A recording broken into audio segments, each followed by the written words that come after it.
नमस्कार, जीत पॉइंटर में आप सभी का स्वागत है। कैसे हैं आप सभी लोग? देखिए, घटना चक्र की पूर्वावलोकन की सीरीज़ में हम पॉलिटी सब्जेक्ट कवर कर रहे हैं। इसी क्रम में हमने इसके प्रीवियस लेक्चर में केंद्रीय मंत्रिपरिषद चैप्टर पढ़ा। आज नया अध्याय शुरू करेंगे, महान्यायवादी, महाधिवक्ता और नियंत्रक महालेखा परीक्षक। चलिए शुरू करते हैं।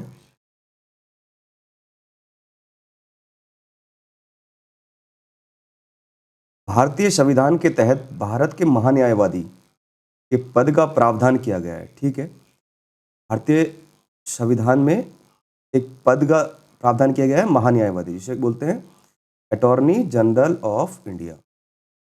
महान्यायवादी देश का सर्वोच्च विधि अधिकारी होता है, यानी कानूनी अधिकारी। ठीक है। क्षेत्र 1 के अनुसार राष्ट्रपति उच्चतम न्यायालय का न्यायाधीश नियुक्त होने के लिए अहित किसी व्यक्ति को भारत का महान्यायवादी नियुक्त करेगा। यहाँ पे समझेंगे, अनुच्छेद 76(1) के अनुसार जो राष्ट्रपति जी हैं वो महान्यायवादी की नियुक्ति करेंगे, और कैसे व्यक्ति की? जो उच्चतम न्यायालय का न्यायाधीश नियुक्त होने की योग्यता रखता हो, ये ध्यान रखेंगे। महान्यायवादी की नियुक्ति कौन करते हैं? राष्ट्रपति जी करते हैं। और कैसे व्यक्ति की? जो उच्चतम न्यायालय का न्यायाधीश युक्त होने की योग्यताएं रखते हैं, ठीक है। इसीलिए देश का सर्वोच्च विधि अधिकारी किसे कहा जाता है? महान्यायवादी को। आगे देखेंगे, किसमें? 76(1) में अनुच्छेद 76(2) के अनुसार महान्यायवादी का यह कर्तव्य होगा कि वह भारत सरकार को विधि संबंधी ऐसे विषयों पर सलाह दे और विधिक स्वरूप के ऐसे अन्य कर्तव्यों का पालन करे जो राष्ट्रपति को उसके समय समय पर निर्देशित करे या सौंपे, और उन कृत्यों का निर्वहन करे जो उसको इस संविधान अथवा तत्समय प्रवृत्त किसी अन्य विधि द्वारा या उसके अधीन प्रदान किए गए हों।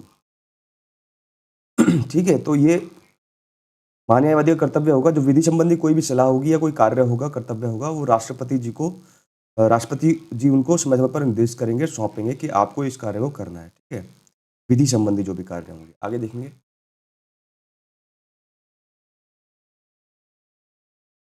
प्रश्न संख्या अनुच्छेद 76(3) के अनुसार इसे अपने कर्तव्यों के पालन में भारत के राज्य क्षेत्र में सभी न्यायालयों में सुनवाई का अधिकार होगा।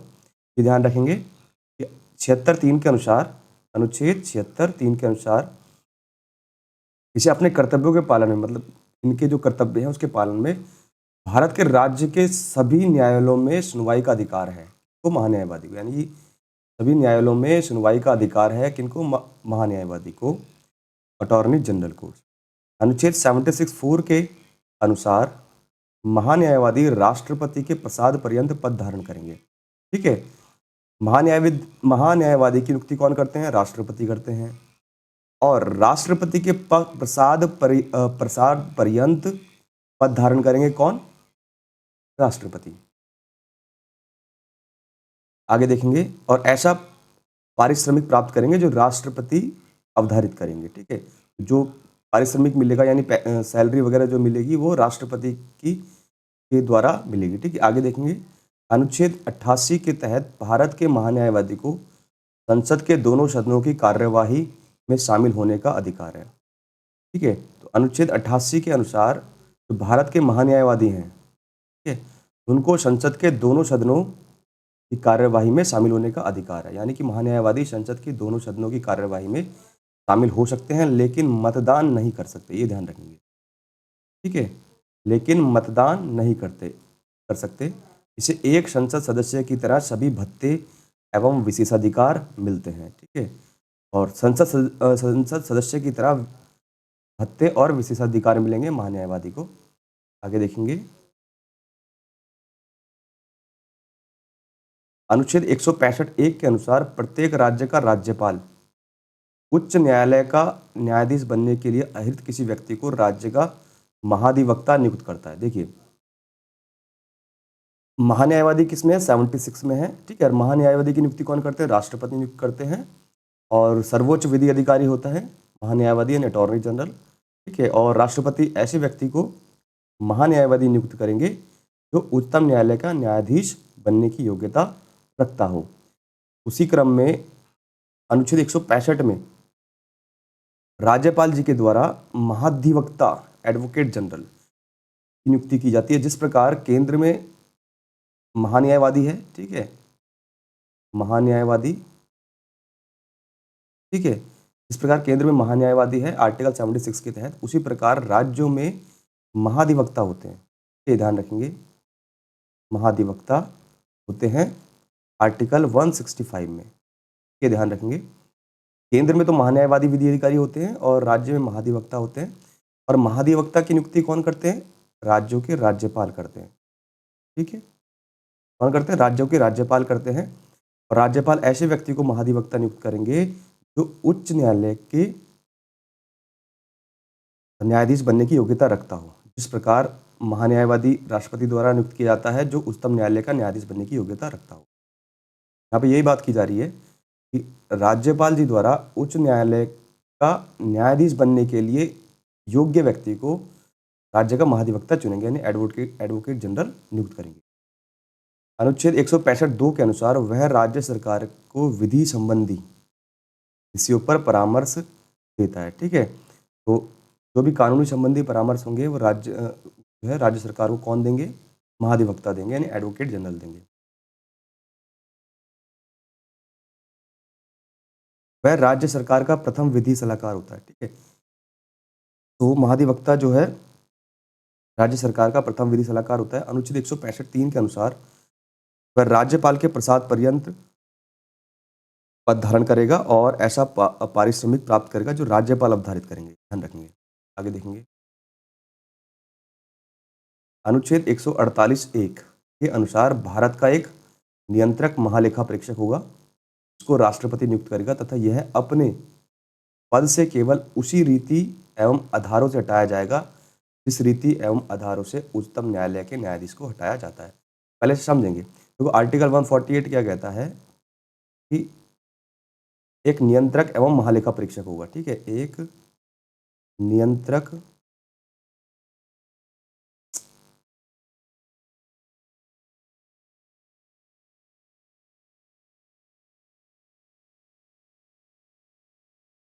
एवं महालेखा परीक्षक होगा, ठीक है, ठीक, एक नियंत्रक एवं महालेखा परीक्षक होगा जिसकी नियुक्ति कौन करेंगे? राष्ट्रपति जी करेंगे, ध्यान रखेंगे। तो नियंत्रक एवं महालेखा परीक्षक की नियुक्ति कौन करते हैं? राष्ट्रपति करते हैं। और अगर नियंत्रक महालेखा परीक्षक को उसके पद से हटाना है तो उसी रीति से हटाया जाता है जिस रीति से उच्चतम न्यायालय के न्यायाधीश को हटाया जाता है, ये ध्यान रखें। आगे देखते हैं, संसद के दोनों सदनों द्वारा विशेष बहुमत के साथ उसके सिद्ध कदाचार या असमर्थता पर प्रस्ताव पारित कर इसे पद से हटाया जा सकता है, ठीक है। यानी कि संसद के दोनों सदनों द्वारा विशेष बहुमत से जो है किसी जो संविधान का उल्लंघन या कोई ऐसा कदाचार है तो प्रस्ताव पारित करके पद से हटाया जाता है। तो 48(4) के अनुसार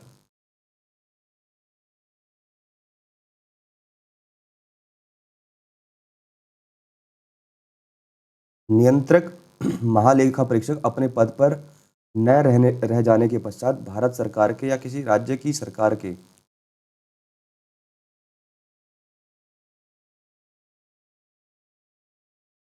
अधीन किसी और पद का पात्र नहीं होंगे। अगर नियंत्रक या महालेखा परीक्षक को पद से हटा दिया गया है तो वो किसी भी पद के पात्र नहीं रह जाते हैं, यहाँ पे ये बताया गया है। इसका कार्यकाल 6 वर्ष तक या 65 वर्ष की आयु तक होता है, ये ध्यान रखेंगे। कार्यकाल कितना होता है? 6 वर्ष तक या 65 वर्ष की आयु तक होता है।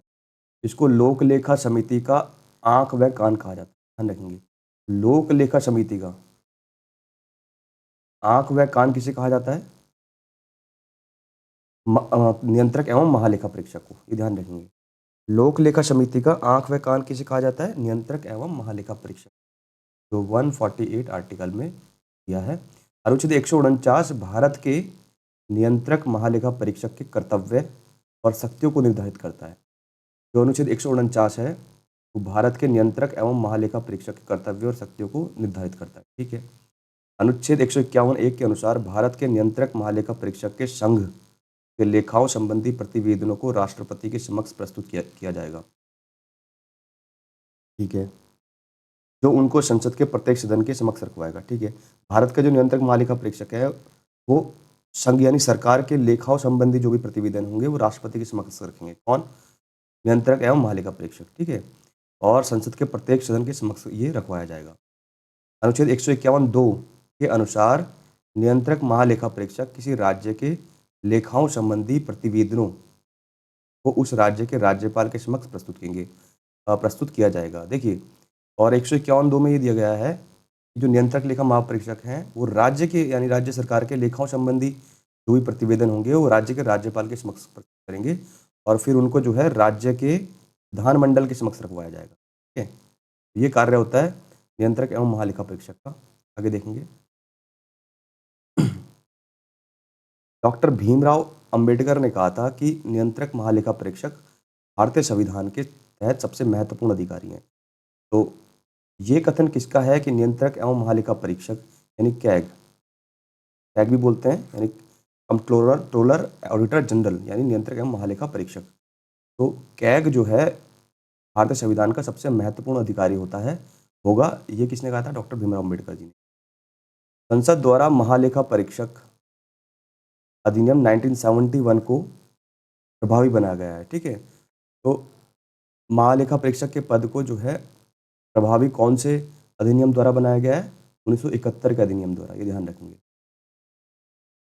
इस अधिनियम में 1976 में केंद्र सरकार के लेखा परीक्षा से लेखा को अलग करने हेतु संशोधित किया गया है। नियंत्रक एवं महालेखा परीक्षक कैग राष्ट्रपति को 3 लेखा परीक्षा प्रतिवेदन प्रस्तुत करता है। विनियोग लेखाओं पर लेखा परीक्षा रिपोर्ट, वित्त लेखाओं पर लेखा परीक्षा रिपोर्ट और सरकारी उपक्रमों पर लेखा परीक्षा। राष्ट्रपति इनको संसद के दोनों सदनों के सभा पटल पर रखवाता है। ये ध्यान रखेंगे। ये हमने व्याख्या देखी, अब प्रश्न देख लेते हैं। प्रश्न संख्या 1 है, भारत सरकार को कानूनी विषयों पर कौन परामर्श देता है? ये ध्यान रखेंगे।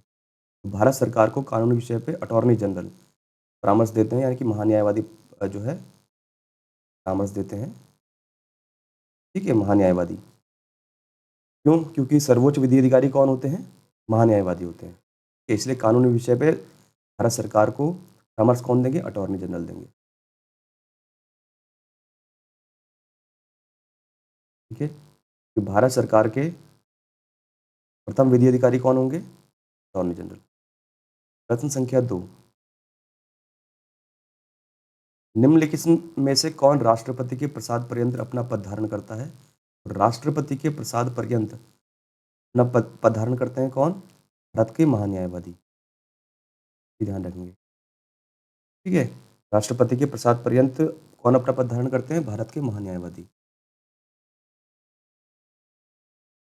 देखेंगे।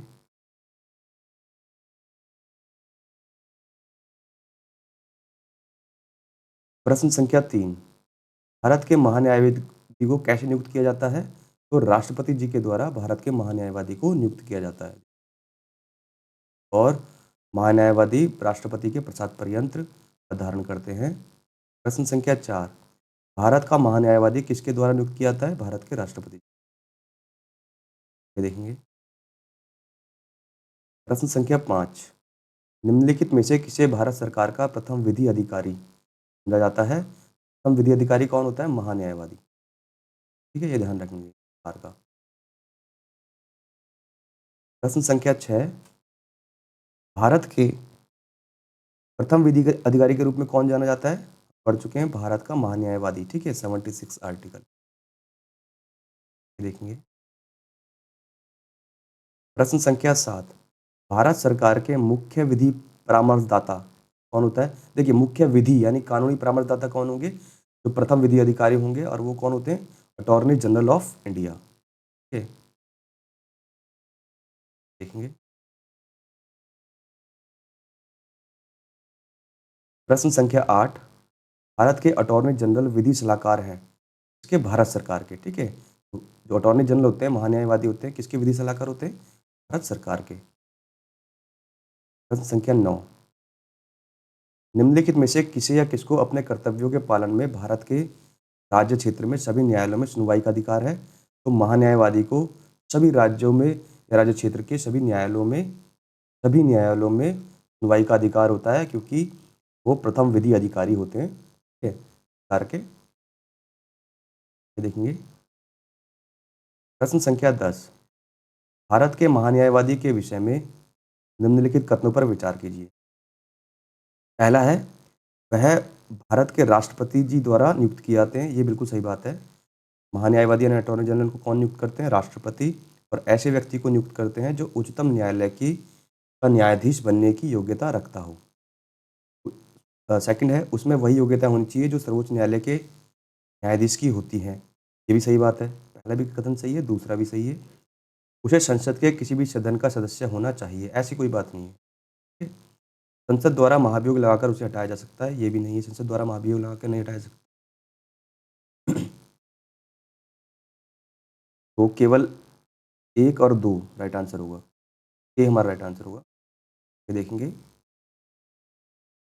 राष्ट्रपति द्वारा नियुक्त किए जाने वाले महान्यायवादी में वही योग्यताएं होनी चाहिए जो सर्वोच्च न्यायालय के न्यायाधीश के लिए आवश्यक है।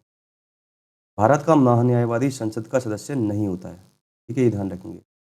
परंतु वह किसी भी सदन में, सदनों की किसी संयुक्त बैठक में और संसद की किसी समिति में जिसमें उसका नाम सदस्य के रूप में दिया गया है, बोल सकता है, भाग ले सकता है, किंतु अपना मत नहीं दे सकता, ये ध्यान रखेंगे।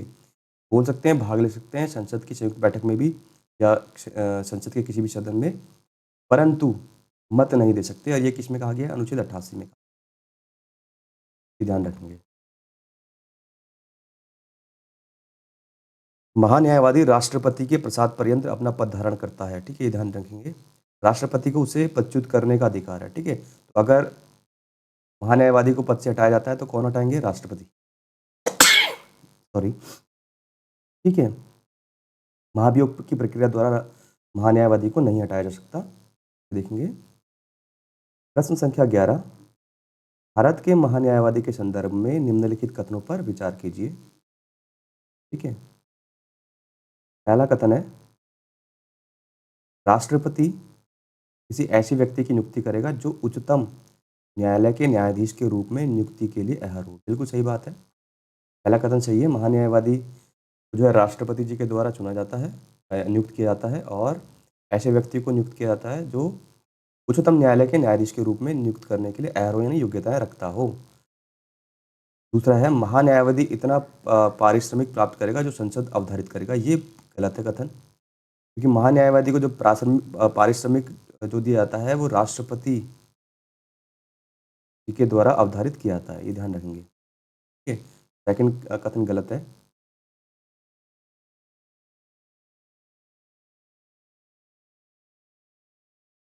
तो ऑप्शन दिए हैं यहाँ पे, केवल एक सही है, ठीक है, दूसरा गलत है। ठीक है,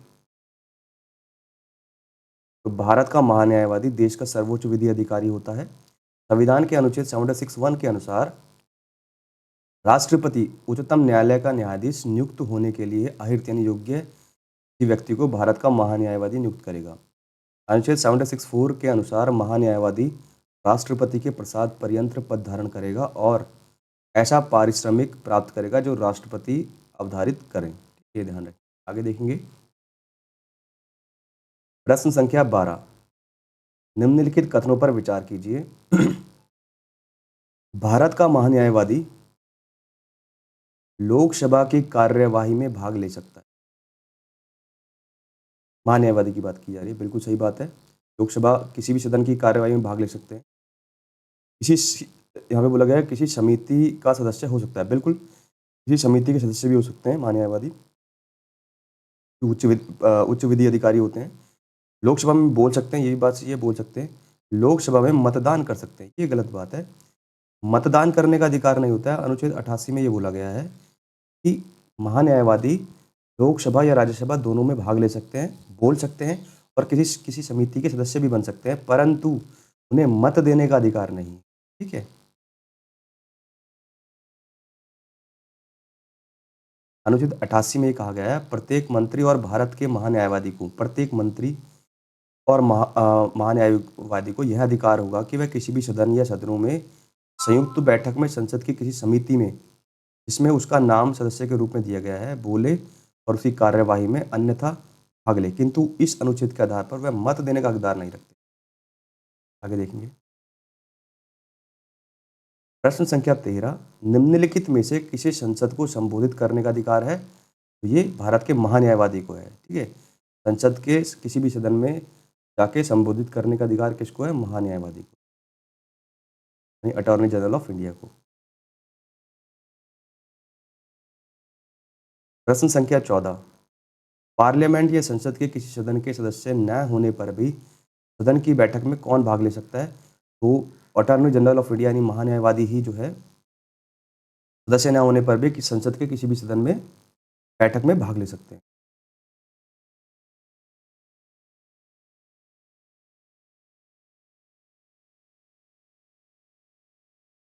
ठीक है, तो बी राइट आंसर है। प्रश्न संख्या 15, निम्नलिखित में से किसे संसद के दोनों सदनों में बोलने, अन्य कार्यवाहियों में सम्मिलित होने एवं किसी भी संसदीय कमेटी का सदस्य होने का अधिकार तो है, परंतु उसे वोट देने का अधिकार नहीं है? तो ये है भारत के महान्यायवादी, यानी भारत के अटॉर्नी जनरल ऑफ इंडिया। ठीक है, आगे देखेंगे।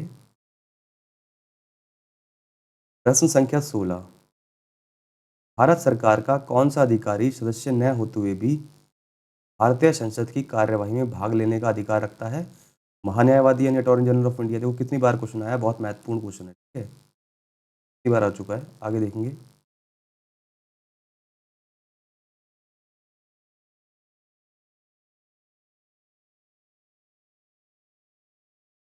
प्रश्न संख्या 17, निम्नलिखित में से कौन संसद के दोनों सदनों में से किसी भी सदन की कार्यवाही में भाग ले सकते हैं? महान्यायवादी ऑफ इंडिया। प्रश्न संख्या 18, एक गैर सदस्य के रूप में संसद के किसी एक सदन की कार्यवाही में भाग ले सकता है कौन? महान्यायवादी, उपराष्ट्रपति और महान्यायवादी दोनों, ये ध्यान रखेंगे। गैर सदस्य के रूप में संसद के किसी भी सदन की कार्यवाही में भाग ले सकते हैं उपराष्ट्रपति। उपराष्ट्रपति संसद के किसी भी सदन के सदस्य नहीं होते हैं, ये भी ध्यान रखेंगे। उपराष्ट्रपति राज्यसभा के मुख्य मुख्य सभापति होते हैं, परंतु सदस्य नहीं होते हैं, ठीक है, ये ध्यान रखेंगे। प्रश्न संख्या 19, भारत के महान्यायवादी के संबंध में निम्नलिखित में से कौन सा कथन सही नहीं है? ठीक है, वह मंत्रिमंडल का सदस्य नहीं है। ठीक है, मंत्रिमंडल का सदस्य नहीं है बोला गया है, तो ये गलत होगा। ये पूछा कौन सा नहीं है, तो इस ये सही है, मंत्रिमंडल के सदस्य नहीं होते हो। ठीक है, पूछा संसद के दो सदनों में बोलने का अधिकार है, ये बिल्कुल सही बात है, संसद में बोलने का अधिकार है, ये भी सही बात है। उसे संसद में मत देने का अधिकार है, ये गलत बात है, संसद में मत देने का अधिकार नहीं होता है और उपयुक्त में से कोई नहीं। ये बोला है कौन सा कथन सही नहीं है, तो हम सी और डी में लगाएंगे। क्वेश्चन इस प्रकार बनाया, ऑप्शन गलत है। ठीक है, आगे देखेंगे। प्रश्न संख्या 20, सॉलिसिटर जनरल निम्न में से क्या होता है? ठीक है, यहाँ पे सॉलिसिटर जनरल की बात की गई है। जो कानूनी सलाहकार जो होते हैं वो सॉलिसिटर जनरल को कानूनी सलाहकार बोला जाता है, ये ध्यान रखें। तो समझेंगे, अटॉर्नी जनरल के अतिरिक्त भारत सरकार के कानूनी सलाहकार के रूप में अन्य विधि अधिकारी भी होते हैं, इन्हें सॉलिसिटर जनरल कहा जाता है। ठीक है, ये अटॉर्नी जनरल को उसके दायित्वों के निर्वहन में सहायता प्रदान करते हैं। ठीक है, तो अटॉर्नी जनरल के जो नीचे होते हैं, ठीक है, सॉलिसिटर जनरल होते हैं, यानी उनकी हेल्प के लिए यानी सहायता के लिए सॉलिसिटर जनरल होते हैं। तो ये भी जो है अटॉर्नी जनरल की सहायता करते हैं और कानूनी सलाहकार होते हैं। कौन? सॉलिसिटर जनरल, अटॉर्नी जनरल के नीचे उनके सहायक। ठीक है, आगे देखेंगे। प्रश्न संख्या 21, भारत का सॉलिसिटर होता है एक न्यायिक सलाहकार या कानूनी प्रशासनिक अधिकारी। तो ऑप्शन क्या क्या दिए हैं वो देखते हैं। प्रशासनिक अधिकारी नहीं होगा, एडमिनिस्ट्रेशन अधिकारी नहीं होता, न्यायिक सलाहकार ये भी कह सकते हैं। अभी कानूनी अगर ऑप्शन में दिया है तो फिर कानूनी होगा। ऑप्शन एक बार देख लेते हैं सारे।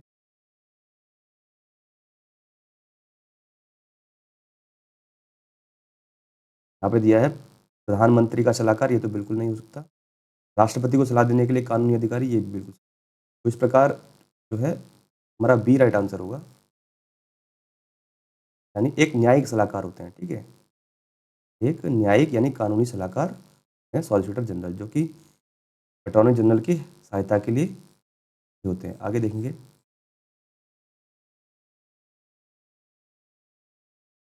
प्रश्न संख्या 22, कानूनी विषयों पर राज्य सरकार को कौन परामर्श देता है?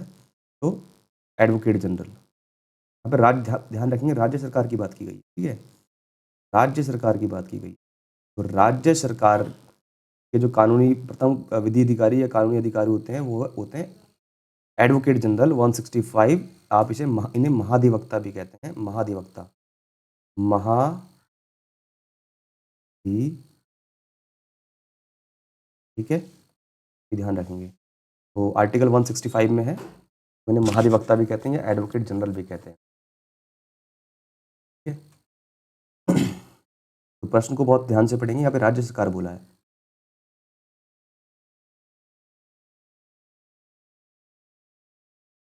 एडवोकेट जनरल यानी महाधिवक्ता राज्य सरकार को कानूनी विषय पर परामर्श देता है। प्रत्येक राज्य का राज्यपाल उच्च न्यायालय का न्यायाधीश बनने की योग्यता धारण करने वाले किसी व्यक्ति को एडवोकेट जनरल नियुक्त करता है, ठीक है। और 165 वन के तहत राज्यपाल के प्रसाद पर्यंत जो है पद धारण करेंगे और ये राज्य सरकार का प्रथम विधिक सलाहकार होता है या विधिक अधिकारी होता है, देखेंगे। प्रश्न संख्या 23, इनमें से कौन राज्य सरकार का कानूनी सलाहकार है? राज्य सरकार का कानूनी सलाहकार की बात की जा रही है तो महाधिवक्ता 165 या फिर इनको एडवोकेट जनरल भी बोल देते हैं।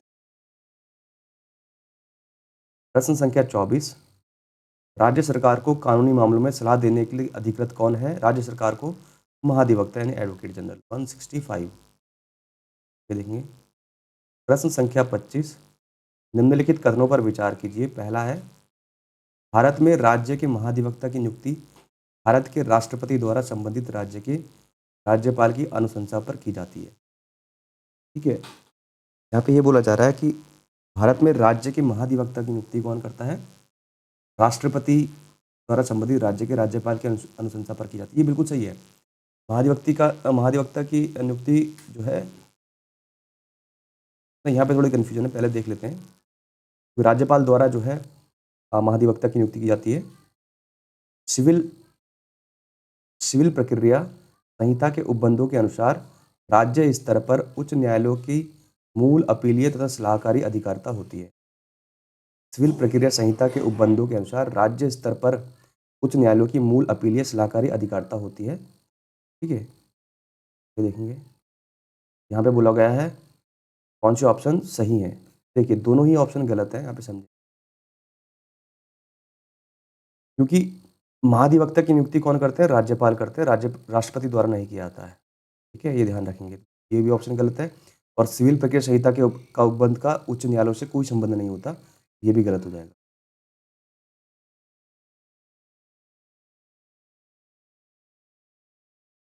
यहाँ पे देखेंगे, केवल एक, केवल दो, एक और दोनों, ना तो एक ना ही दो, डी राइट आंसर होगा। देखेंगे, संविधान के अनुच्छेद 165 के अनुसार राज्य के महाधिवक्ता की नियुक्ति राज्य के राज्यपाल द्वारा की जाती है, ना कि राष्ट्रपति जी द्वारा, ठीक है। कथन एक गलत हो गया।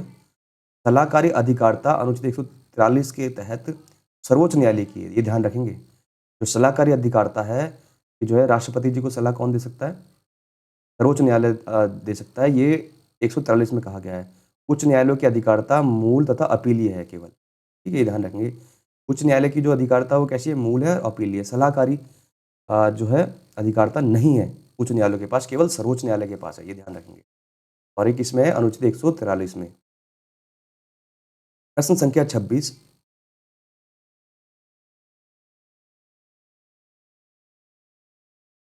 भारत के नियंत्रक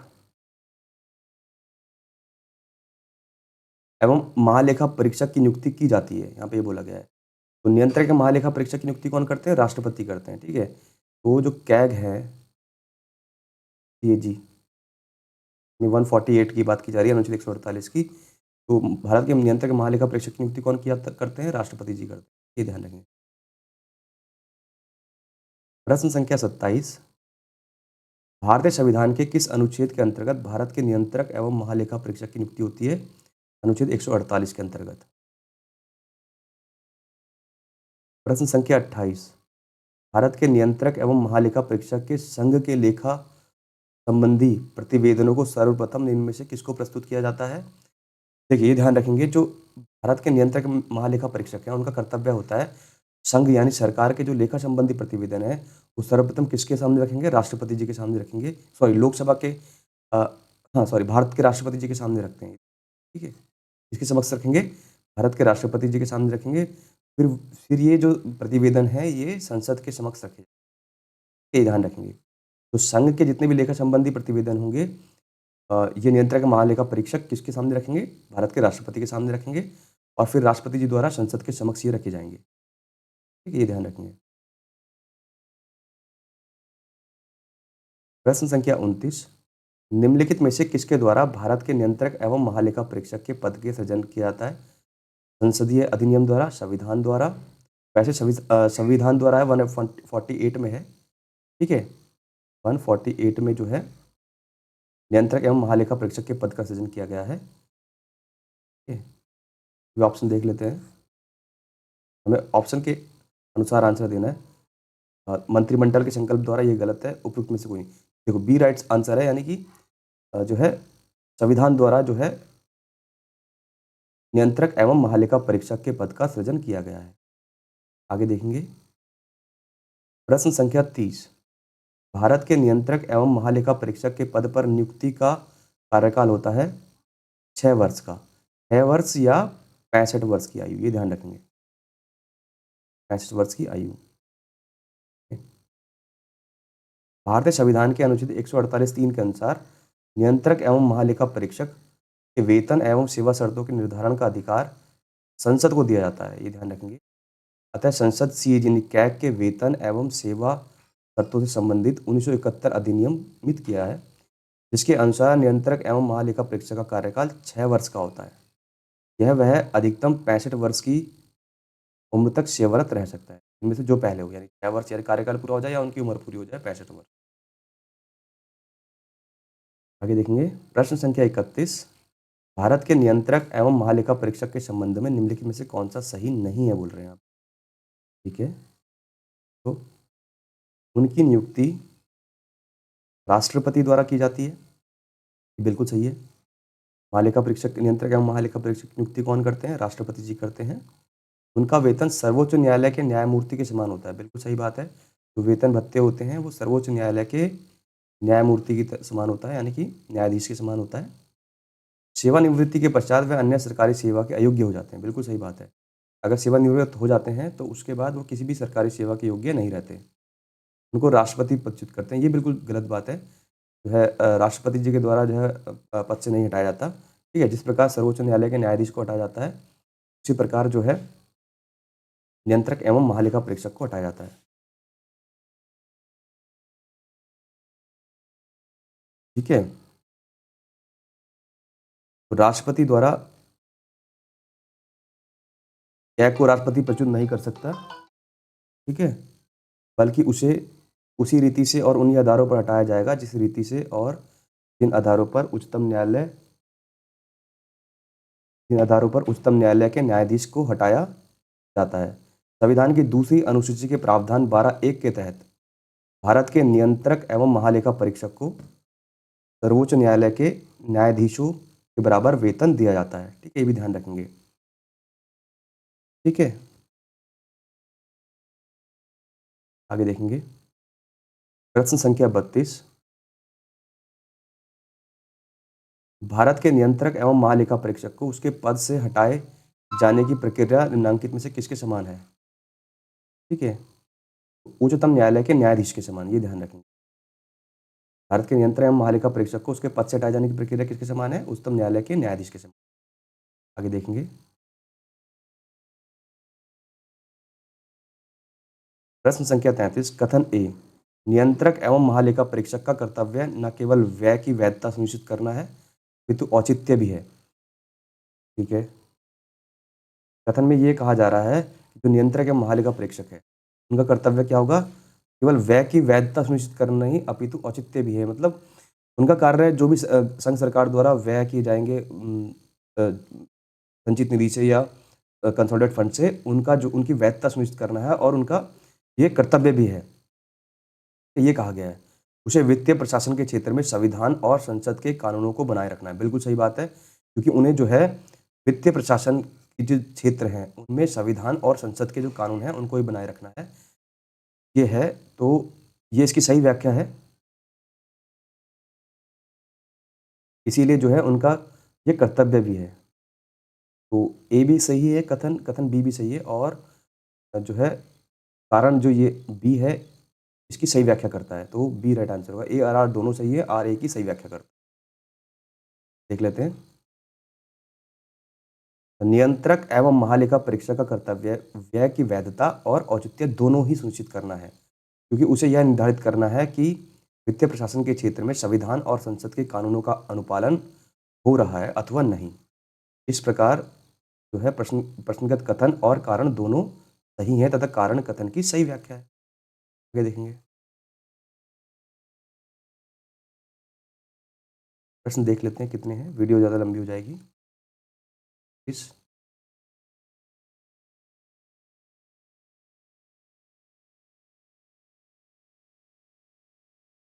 40।